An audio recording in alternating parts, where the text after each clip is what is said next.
सुप्रभात प्यारे बच्चों।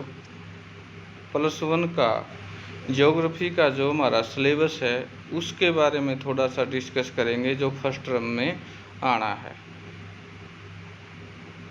कल हमने इस लेसन के बारे में विस्तार पूर्वक यानी पिछले पीरियडों में जाना कि विस्तार पूर्वक इस लेसन के बारे में कि भूगोल का अन्य भागों से क्या क्या है इसका के बारे में पिछले पीरियड में हमने ये लेसन पढ़ लिया था।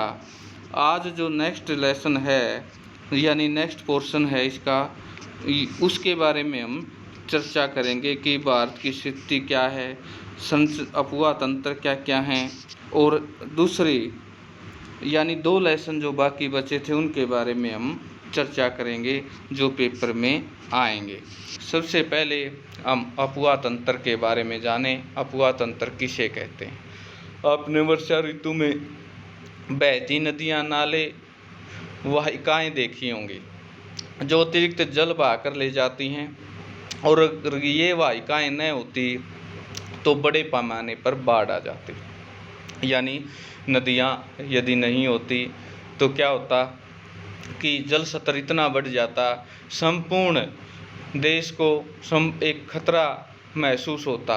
आपने अपने गांव के पास नदियां देखी होंगी, नहरें देखी होंगी जो वर्षा ऋतु में एक उफान पर चलती है। प्यारे बच्चों, मैं एक बात बताना चाहूँ यहाँ पर, जैसा कि इस बीमारी के दौर में, महामारी के दौर में सब जूझ रहे हैं और इसके साथ ही हम जीवन जी रहे हैं, यानी काम कर रहे हैं, रिवाइज कर रहे हैं। आप भी धीरे धीरे परिस्थितियाँ अनुकूल होती जा रही हैं। जैसे कि डाउट क्लासेज के बारे में आपके पास नोटिस आया कि कोई बच्चा पूछना चाहे तो आइए बेझिझक। वैसे भी आजकल तो हम इस टेक्नोलॉजी से इतने जुड़ गए हैं कि कोई भी समस्या हो हम डिस्कस कर सकते हैं।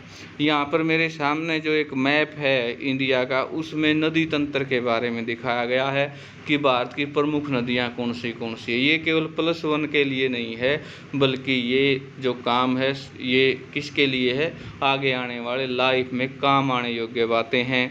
इस पर दिखाया गया है गंगा नदी तंत्र, यमुना नदी तंत्र, चंबल, सिंधु नदी, बेतवा, नर्मदा नदी, ताप्ती नदी।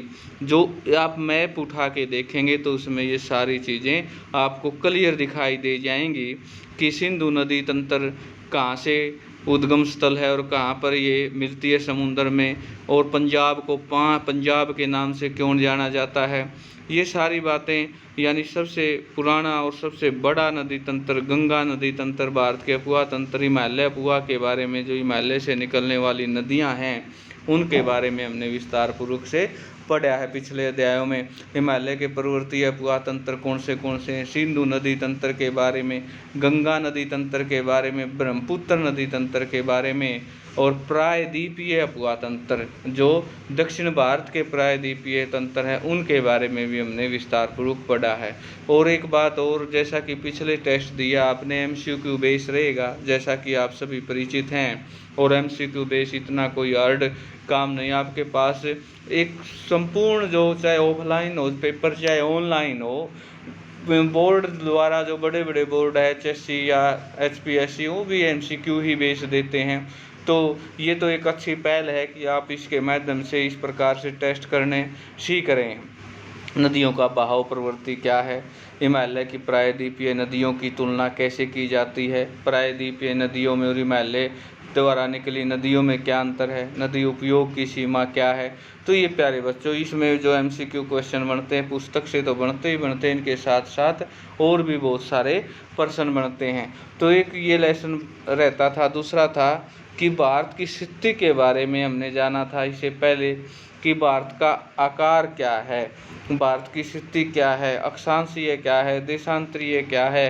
ये हमने 9th क्लास में भी बड़े अच्छे ढंग से इन चीज़ों को जाना था कि ऊपरी शिखर कौन सा है भारत का, दक्षिण शिखर कौन सा है, समुद्र आखिरी धरती का पॉइंट के क्या जाता है, दक्षिण से पूर्व तक भारत की कितनी दूरी है, उत्तर से दक्षिण तक कितनी है, भारत की तटीय रेखा कितनी है, ये सारी भारत के पड़ोसी देश कौन से हैं, कितने अक्षांश पर बसा हुआ भारत, कितने देशांतर पर बसा हुआ है भारत में कौन सा देश क्षेत्रफल में भारत से बड़ा है, कौन सा छोटा है, उस जनसंख्या के आधार पर भारत का कौन सा स्थान है, क्षेत्रफल के आधार पर भारत का कौन सा स्थान, ये बहुत सारे क्वेश्चन आपके यहाँ से बनते हैं और आशा है ये सारे के सारे आप कर रहे होंगे। दूसरा जो पार्ट में फर्स्ट पार्ट में भी हमने पढ़ा था, जो चीज़ें बची थी कि महाद्वीपीय और महासागरों के वितरण के बारे में भी हमने जाना था इस लेसन में कि महाद्वीपीय और महाद्वीप और महासागरों का वितरण कहाँ कहाँ है। प्लेट विवर्तनिकों के आधार पर भारत कैसे फैला हुआ, इससे पहले पृथ्वी की आंतरिक संरचना ज्वालामुखी के बारे में हमने जाना था। प्रशांत महासागरीय plate, Indo Australia New Zealand plate, अफ्रीकी प्लेट, कोसा प्लेट, इन सारे रूपांतर सीमा प्लेट प्रवाह दरें, इन सारे की सारी चीज़ों के बारे में हम डिस्कस कर चुके हैं पिछले लेसनों में। और एक जो प्रथम लेसन बनता है फर्स्ट पार्ट का, उसमें हमने सीखा था कि भारत भूगोल की शाखाएं कौन सी हैं, यानी प्रादेशिक उपागम का आधार पर भूगोल की शाखाएं वृत्त, मध्यम, लघु स्तरीय, प्रादेशिक, क्षेत्रीय शाखाएं हैं। वो भौतिक भूगोल है, इसका क्या महत्व है, हमें भूगोल क्या सिखाता है, किन किन चीज़ों की जानकारी देता है। भूगोल केवल एक भूगोल न होकर अलग अलग विषयों के रूप में हमें बताता है। और इसके हमने प्रश्न भी पढ़े थे कि भूगोल के विद्वान ने भूगोल के शब्द को टर्म का प्रयोग किया। हेरोडोटस, गैलीलियो, टाइथेनेज, अरस्तु, ये वो कुछ एक विद्वान हैं। मैच द फॉलोइंग भी MCQ बेस पर ही बन जाते हैं प्रश्न।